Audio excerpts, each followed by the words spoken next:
Hello, how are we all doing today? Fantastic.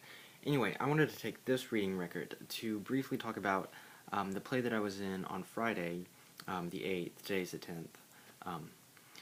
The play that I was in on Friday, and how it relates to freedom and oppression, kind of some parallels during the 1960s, during the Civil Rights era. So in this play, my character was the part-time underwear model, and in my first little walking across stage, I pick up a purse, and I look at the characters who are already on stage, and I don't see that that purse goes with either of them, because it's a cross-dressed woman, man, thing, person, whatever, and a businesswoman who's handcuffed to a bench.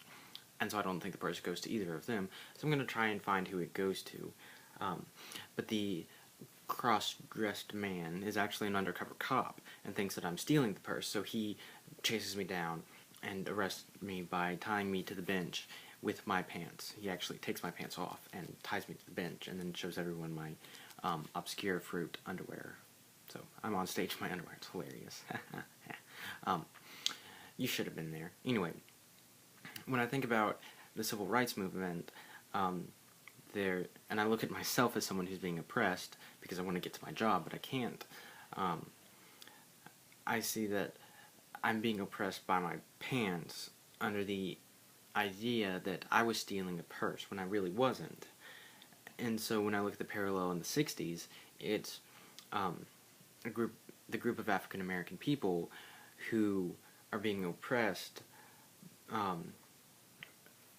In this instance, it'll be from the good kind of white people who said, we don't have any kind of problem with their race or the color of their skin. What we have a problem with is what they bring with them.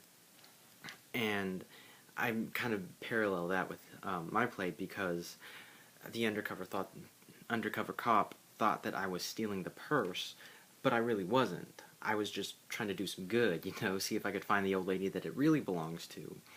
And in the 1960s, they said that, we think that they bring all the stuff with them, so that we're going to oppress them. Just like the undercover cop thought that I was trying to steal the purse, so he would oppress me by arresting me.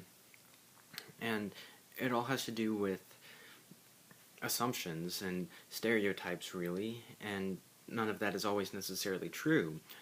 And so I think my play was more of a comedic kind of example of what can happen when you assume something that isn't actually correct. And the 1960s were a bit more of a serious time of seeing what happens when people are oppressed due to generalizations that aren't necessarily true. So that was probably a really weird kind of comparison, but I did it! Thank you.